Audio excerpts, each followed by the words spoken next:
আসসালামু আলাইকুম রহমতুল্লাহ বারাকাতুহ। আলহামদুলিল্লাহ, আল্লাহ পাক রব্বুল আলামিন শুকরিয়া যে আমরা দোস্তে নেজামের ধারাবাহিক ক্লাসগুলো ধারাবাহিকভাবে আল্লাহ তাআলা আমাদেরকে করার সুযোগ করে দিয়েছেন। আমরা মুখতাসরে কুদুরি কিতাব থেকে ধারাবাহিকভাবে ফিকহের বিষয়গুলো নিয়ে আলোচনা করছিলাম। তো আজকে আমরা এই ধারাবাহিক ক্লাসের মধ্যে আলোচনা করব অজু ভাঙার কারণসমূহ নিয়ে। কোন কোন কাজগুলো করলে অজু ভাঙে, কোন কোন কাজগুলো অজু ভাঙে না, এই বিষয়গুলো আমাদের জানা দরকার। অনেক সময় এমন হয় যে আমাদের অজু ভাঙছে কি ভাঙছে না আমরা জানি না, আমাদের অজুটা সঠিকভাবে হলো কি হলো না আমরা এই বিষয়টা জানি না। আবার অনেক কিছু আছে আমরা জানি যে এই কারণে আমাদের অজু ভেঙে যায়, কিন্তু এই কারণটা কোরআনের কোন আয়াত দ্বারা প্রমাণিত অথবা কোন হাদিসের আলোকে এই বিষয়টা আমাদের পর্যন্ত পৌঁছেছে ওই বিষয়টা আমরা জানি না। ফেকার কারণে আমরা জানতে পারি যে মূলত এই সকল কারণে আমাদের অজুটা ভেঙে যায় এবং এই বিষয়গুলো এই হাদিসের আলোকে প্রমাণিত। তো আজকে আমরা এই বিষয়গুলো আলোচনা করব যাতে করে আমাদের মনে কোনো সন্দেহ না থাকে যে আমার ওযু কি ভাঙলো কি ভাঙলো না, আমার ওযুটা ঠিক মতো আছে কিনা। তো এই বিষয়গুলো নিয়ে আমরা আলোচনা করব। অনেক সময় আমরা মনে করি যে আমাদের ওযু ভেঙে গেছে অথচ আমাদের ওযু ভাঙে নাই, এমন অনেক কারণগুলো আছে।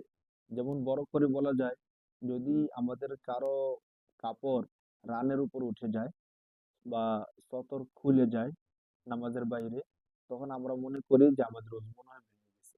ছোট সময় আমরা শুনতাম যে যদি হাঁটুর উপর কাপড় উঠে যায় তাহলে অজু ভেঙে যায়, অথচ হাঁটুর উপর কাপড় উঠলে এটা অজু ভাঙার কারণ না। আরো অনেক বিষয়গুলো আছে যেগুলো আমরা মনে করছি বা মনে করি যে অজু ভাঙার কারণ, মূলত এগুলো অজু ভাঙার কারণ না। তো আজকে আমরা এই বিষয়গুলো স্পষ্ট হব যে সত্যিকার অর্থে অজু ভাঙার কারণ কোনগুলো।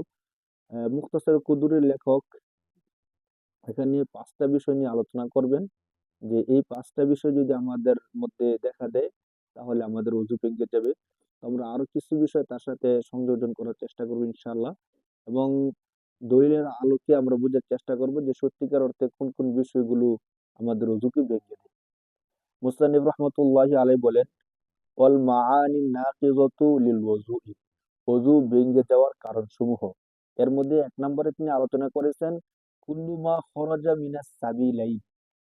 সাবিলুন অর্থ রাস্তা, সাবিলাইন অর্থ হলো দুই রাস্তা। মুসতানিব রহমতুল্লাহি আলাইহি বলেন, দুই রাস্তা থেকে যা কিছু বের হয় তার কারণে অজু ভেঙে যায়। দুই রাস্তা মানে প্রস্রাবের রাস্তা এবং পায়খানার রাস্তা, এই দুই রাস্তা দিয়ে যা কিছু বের হয় তার কারণে অজু ভেঙে যায়। কোরআন শরীফের মধ্যে আল্লাহ পাক রব্বুল আলামিন বলেন, আও জাআ আহাদুম মিনকুম মিনাল গায়িতি, তোমাদের মধ্যে কেউ যদি পায়খানা থেকে আসে, অর্থাৎ পায়খানা থেকে আসে মানে পায়খানায় গিয়ে প্রস্রাব অথবা পায়খানা ইত্যাদি করে যদি আসে তাহলে তার অজু ভেঙে যাবে, সে যেন অজু করে নেয়। বুখারী মুসলিমের হাদিসের মধ্যে আসছে রাসূল সাল্লাল্লাহু আলাইহি সাল্লাম বলেন, লা ইয়াকবালুল্লাহু সালাতা আহাদিকুম, আল্লাহ তাআলা তোমাদের ওই ব্যক্তির নামাজকে কবুল করবে না, ইযা আহদাসা হাত্তা ইয়াতাওয়াজ্জা, যখন সে নাপাক হয়, উযু যতক্ষণ পর্যন্ত উযু না করবে। মুহাদ্দিসিনে কেরামগণ বলেন যে আহদাসা এর মানে হলো সে যখন প্রস্রাব করে অথবা পায়খানা করে ততক্ষণ পর্যন্ত আল্লাহ তাআলা তার নামাজকে কবুল করবে না, যতক্ষণ পর্যন্ত সে উযু না করবে। তো আমরা বুঝতে পারলাম যে প্রস্রাব এবং পায়খানা, অর্থাৎ প্রস্রাব এবং পায়খানার রাস্তা দিয়ে যা কিছু বের হয় তা অজু ভাঙার কারণ হয়। যতক্ষণ পর্যন্ত আমরা অজু না করব ততক্ষণ পর্যন্ত আমাদের নামাজ শুদ্ধ হবে না। তাহলে মুস্তানব রহমতুল্লাহ আলের কথা অনুযায়ী এক নম্বর কারণ হিসেবে আমরা পাইলাম পায়খানা এবং প্রস্রাবের রাস্তা দিয়ে কোনো কিছু বের হলে অজু ভেঙে যায়, আমাদেরকে আবার পুনরায় উজু করতে হয়। দুই নম্বর বিষয় হিসেবে মুস্তানব রহমতুল্লাহ আলী উল্লেখ করতেছেন, ওয়াদ-দামু ওয়াল কৈহু ওয়াস-সদীদু ইদা খরাজা মিনাল বদনি। মুস্তানব রহমতুল্লাহ আলী বলেন, ওয়াদ-দামু রক্ত, ওয়াল কৈহু পুজ, ওয়াস-সদীদু রক্ত মিশ্রিত পুজ, ইদা খরাজা মিনাল বদনি যখন তার শরীর থেকে বের হয়, ফাতাজাওয়াজা ইলা মাউজিইন এবং শরীর থেকে বের হয়ে এমন স্থান অতিক্রম করে, ইয়ালহাকুহু হুকমুত তাহারা, যা পবিত্রতার অধ্যায়ের মধ্যে পড়ে। অর্থাৎ শরীর থেকে যদি আমরা পড়ছিলাম যে শরীরের ক্ষতস্থান হইতে রক্ত, পুজ বা পানি বাহির হয়ে গড়িয়ে পড়া। তো মুস্তানিম রহমতুল্লাহ আলাইহি বলতেছেন রক্ত, পুজ ইত্যাদি যখন শরীর থেকে বের হয়ে এমন স্থান পর্যন্ত অতিক্রম করে যা পবিত্রতার মধ্যে অন্তর্ভুক্ত, তাহলে তার ওযু ভেঙে যায়। তো ফাতাজাওয়াজা ইলা মাওজি'ইন ইয়ালহাকুহু হুকমুত তাহারা, এটা হলো ফিকহের একটা পরিভাষা। তার মানে হলো রক্ত, পুজ ইত্যাদি যতক্ষণ পর্যন্ত তার স্বস্থানে থাকবে ততক্ষণ পর্যন্ত ওযু ভাঙবে না।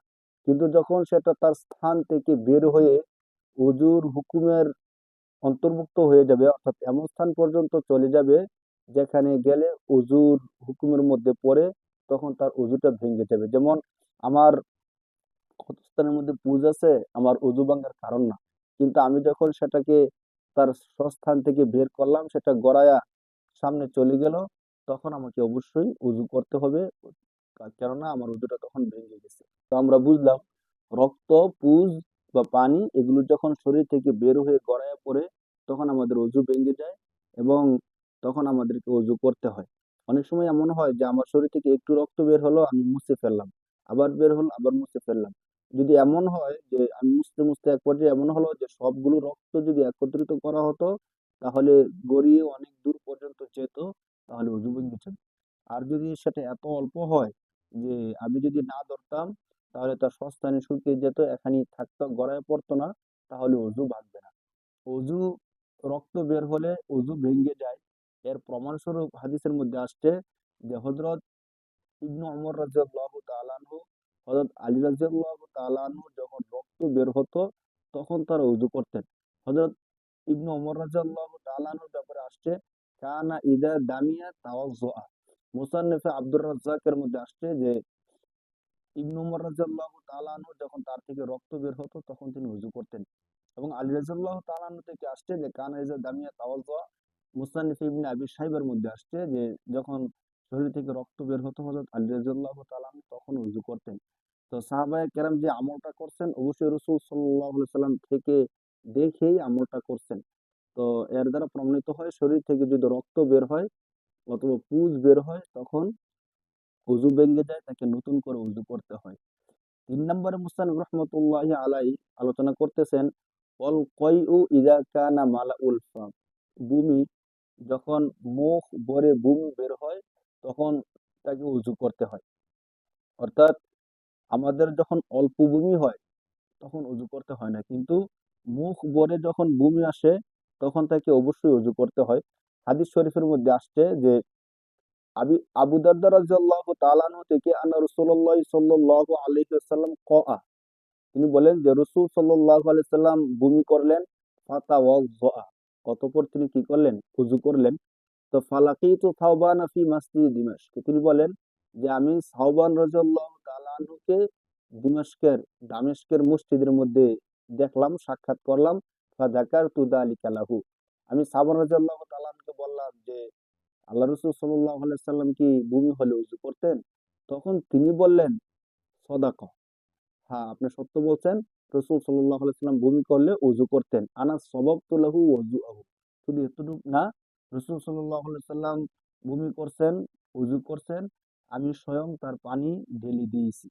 তো এই হাদিসটা তিরমিজি শরীফের বাবুল ওযু মিনাল কয়ই ওয়ার রুআফি এই অধ্যায়ের মধ্যে আসছে।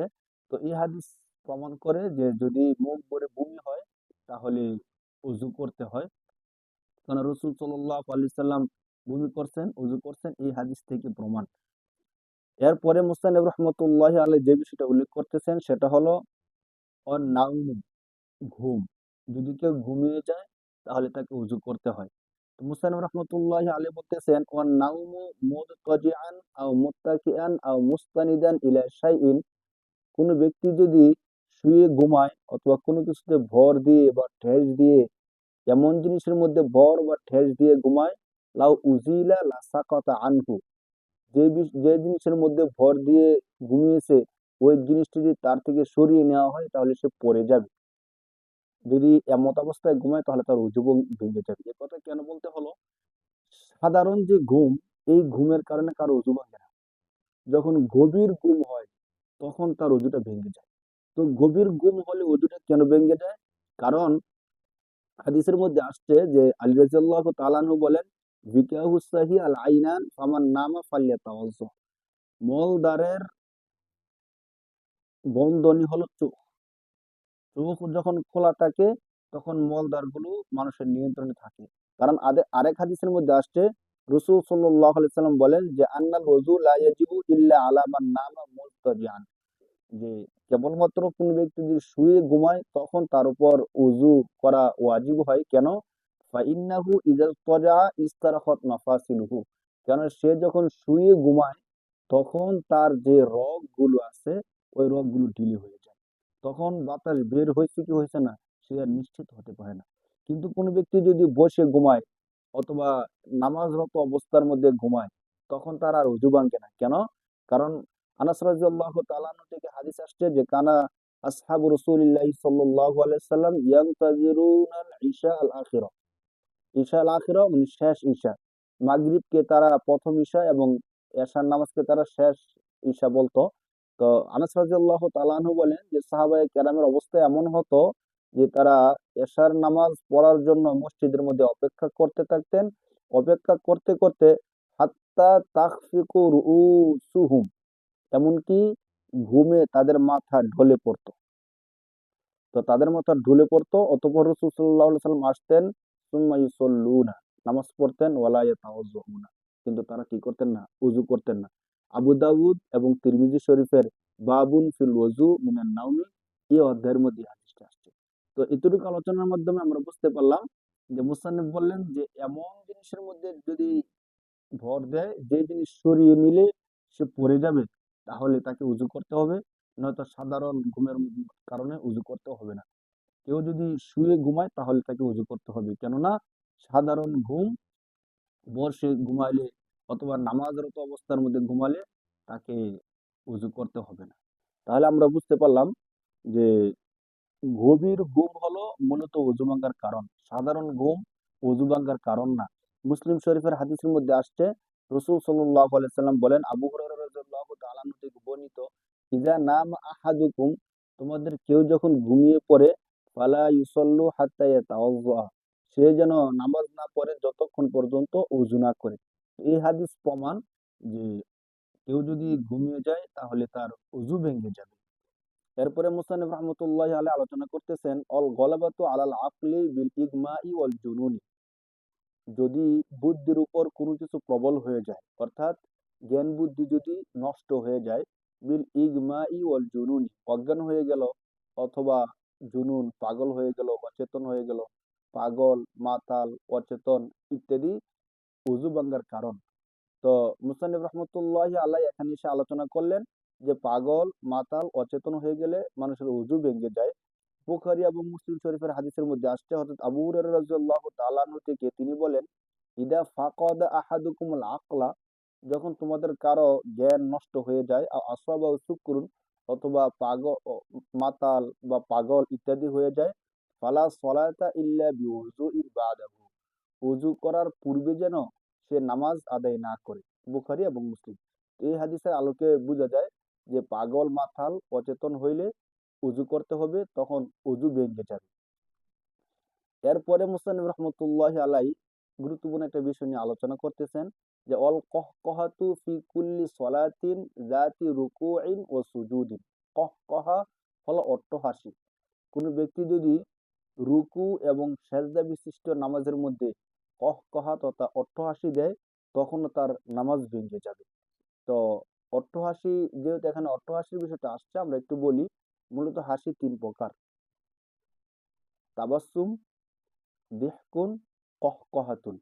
তাবাসসুম এটা হলো তাবাসসুম এর মানে হলো মুস্কি হাসি দেওয়া, আর দিহকুন অথবা হলো স্বাভাবিক হাসি, আর কহকহা মানে হলো অট্টহাসি। তো এই তিনটার আলাদা আলাদা বিধান ফুকাহে কেরামগণ দিয়েছেন যে নামাজের মধ্যে কোনো ব্যক্তি যদি তাবাসসুম তথা মুস্কি হাসি দেয় তাহলে তার নামাজ ভাঙবে না, অজুও ভাঙবে না। দ্বিতীয় নাম্বার, কোনো ব্যক্তি যদি দিহকুন হাসে, হাস হাসিটা কেমন? যখন হাসি দিল আওয়াজ হয়েছে নিজের কানে শুনছে, দূর থেকে শোনা গেছে না, স্বাভাবিক হাসি, তাহলে তার নামাজ ভেঙে যাবে। আর কোনো ব্যক্তি যদি কহকহা তথা অট্টহাসি দেয় তাহলে তার নামাজও ভেঙে যাবে, তার অজুও ভেঙে যাবে। অট্টহাসি দিলে তার নামাজ ভেঙে যাওয়ার কারণ কি? আবু হুরায়রা রাদিয়াল্লাহু তাআলা আনহু থেকেই মুসনাদে আহমদের মধ্যে একটা হাদিস আসছে, সহিহ হাদিস, ক্বালা ইযা দাহিকা আহাদুকুম দাহিকাতান শাদীদাতান। রাসূল সাল্লাল্লাহু আলাইহি সাল্লাম বলেন, তোমাদের মধ্যে কোনো ব্যক্তি যদি নামাজের মধ্যে অট্টহাসি দেয়, ইযা দাহিকা আহাদুকুম দাহিকাতান শাদীদাতান, যখন তোমাদের কোনো ব্যক্তি অট্টহাসি দেয়, ফালিয়াতাওয়াজ্জা, সে যেন ওযু করে। তার মানে হলো অট্টহাসি দেওয়ার কারণে তার অজু ভেঙে গেছে। আর যদি অজু ভেঙে যায় তাহলে নামাজ ভেঙে যাবে, একদম স্বাভাবিক কথা। অট্টহাসি দিলে যে নামাজও ভেঙে যায়, অজুও ভেঙে যায়, আমরা আরেকটা হাদিস থেকে আরো বেশি স্পষ্ট হতে পারি।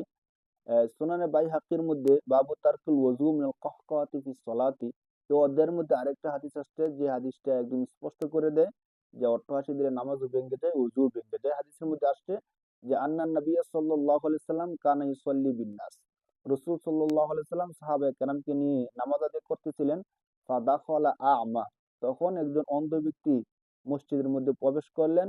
ফাতারাদ্দা ফি বিরিন কানাত ফিল মসজিদি, মসজিদের মধ্যে থাকা একটা কূপ বা গর্তের মধ্যে তিনি পড়ে গেলেন।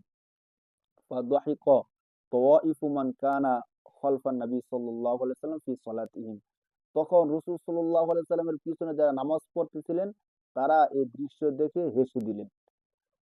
ফালাম্মা সাল্লামান নবী সাল্লাল্লাহু আলাইহি সাল্লাম, রাসূল সাল্লাল্লাহু আলাইহি সাল্লাম যখন নামাজ শেষ করলেন, সালাম ফিরাইলেন, আমারা মান কানা দাহিকা আইয়ুঈদা ওযুআহু ওয়া ইউঈদা সালাতাহু, রাসূল সাল্লাল্লাহু আলাইহি সাল্লাম তাদেরকে আদেশ করলেন তারা যেন তাদের নামাজকে পুনরায় আবার পড়ে, তারা যেন ওযুকে আবার পুনরাবৃত্তি করে। অর্থাৎ নামাজ যখন শেষ হলো, রাসূল সাল্লাল্লাহু আলাইহি সাল্লাম বললেন, যারা যারা নামাজের মধ্যে এত জোরে হাসি দিয়েছো তারা পুনরায় ওযু করো এবং আবার নামাজ আদায় করো। তো এই হাদিসটা স্পষ্ট করে দেয় যে নামাজের মধ্যে কেউ যদি অট্টহাসি দেয় তাহলে তার নামাজ ভেঙে যায়, ওযুও ভেঙে যায়। তো মুসান্নিফ রহমতুল্লাহি আলাই এই বিষয়গুলো উল্লেখ করছেন যে এই কারণে আমাদের ওযুটা ভেঙে যায়। বাকি আমরা অনেক কিছু ক্ষেত্রে আমরা মনে করি যে আমাদের ওযুটা ভেঙে যায়, অথচ আমাদের ওযু ভাঙে না। একটা অস্বস্থার বিষয় এমন আছে যে নামাজের মধ্যে যখন আমরা দাঁড়াই তখন আমাদের অনেকেরই মনে হয় যে আমার থেকে মনে হয় বায়ু বের হয়ে গেছে, বাতাস বের হয়ে গেছে, মনে হয় আমার ওযু ভেঙে গেছে। মানে এই অস্বস্থাটা অনেকেরই থাকে বা হয়। হাদিসের মধ্যে আসছে যে রাসূল সাল্লাল্লাহু আলাইহি ওয়াসাল্লামের কাছে এক ব্যক্তি এসে বলছেন যে আমি যখনই নামাজে দাঁড়াই তখনই আমার মনে হয় আমার বাতাস বের হয়ে গেছে, ওযু ভেঙে গেছে। তখন রাসূল সাল্লাল্লাহু আলাইহি ওয়াসাল্লাম তাকে বললেন যে যতক্ষণ পর্যন্ত তুমি শব্দ শুনতে না পাবা, গন্ধ না পাবা, ততক্ষণ পর্যন্ত তুমি এই সন্দেহের মধ্যে থাকবা না। যখন তুমি গন্ধ পাবা, শব্দ শুনতে পাবা, তখন তোমার ওযু ভেঙে যাবে, তখন গিয়ে তুমি নামাজ ছেড়ে দিয়ে ওযু করে আসবা। তো এই একটা বিষয় আমরা গুরুত্ব সহকারে খেয়াল রাখি, নামাজের মধ্যে যেন আমাদের এই অস্বস্থার সৃষ্টি না হয়। বাকি নামাজের মধ্যে থাকা অবস্থায় যদি আমাদের কারো উযু ভেঙে যায়, চাই সেটা রক্ত বের হওয়ার কারণে হোক অথবা বাতাস বের হয়ে যাওয়ার কারণে হোক, যদি এমন কোনো কারণে আমাদের কারো থেকে উযু ভেঙে যায়, তখন আমাদের একটা গুরুত্বপূর্ণ মাসআলা আছে, যে মাসআলাটা আমরা এখানে ফলো করতে পারি। আমরা তখন অনেকে না জানার কারণে নামাজ নষ্ট করে পিছনে চলে আসি, অজু করে আবার নতুন করে নামাজ পড়ি। তখন কিন্তু আমরা যেই ইমাম সাহেবের পিছনে দাঁড়াইছিলাম, জামাত সহকারে নামাজ পড়তেছিলাম, জামাতরা আমি আর হয়তো পাই না, অথবা শুরু থেকে আমি নামাজে ছিলাম, ওই সওয়াবটা আমি অর্জন করতে পারি না। অথচ হাদিস অনুযায়ী আমার যদি নামাজের মধ্যে শরিক হইলাম, নামাজের মধ্যে শরিক হওয়ার পরে যদি আমার উযু ভেঙে যায়, তখন আমার জন্য সুযোগ আছে যে আমি নামাজ ছেড়ে দিয়ে উযু করে এসে আমি আবার নামাজের মধ্যে অন্তর্ভুক্ত হব। আর আমি যে শুরু থেকে নামাজ শুরু করছিলাম আমার সবকিছু ঠিক থাকবে, কোনো কিছু নষ্ট হবে না। শুধুমাত্র আমি চলে যাওয়ার পরে ইমাম সাহেব যদি এক রাকাত পড়ে ফেলে বা রুকু সেজদা করে ফেলে, আমি গিয়ে রুকু সেজদা করে ইমাম সাহেবের সাথে শরিক হয়ে যাব। এটা কিন্তু চমৎকার একটা বিষয়, কিন্তু আমরা অনেকেই এই বিষয়টা জানি না। তো আমাদের কারো যদি এমন হয়, তাহলে নামাজের মধ্যে যদি কোনো কারণে আমাদের উযু ভেঙে যায়, তাহলে আমরা নামাজ ছেড়ে দিয়ে আমরা চলে আসব, উযু করে আবার নামাজের মধ্যে শরিক হয়ে যাব। বাকি যখন আমি চলে আসব তখন কোনো কথাবার্তা বলবো না, উযু করা ছাড়া অন্য কোনো কাজ করব না। যদি কথাবার্তা বলে বা অন্য কোনো দুনিয়াবী কাজের মধ্যে লিপ্ত হয়ে যায়, তখন নামাজটাও নষ্ট হয়ে যাবে। সে আবার নতুন করে নামাজ শুরু করতে হবে। তো এই বিষয়টা আমরা বুঝতে পারলাম যে মুসান্নিফ রহমতুল্লাহি আলাই এখানে ওই বিষয়গুলো আলোচনা করছেন যে বিষয়গুলোর কারণে উযু ভেঙে যায়। তো উযু ভাঙার কারণগুলো আমরা সংক্ষিপ্ত আকারে জানতে পারলাম। হাদিসের আলোকে শিখতে পারলাম। তো ধারাবাহিকভাবে আমরা এই বিষয়গুলো আলোচনা করতে থাকবো ইনশাআল্লাহ।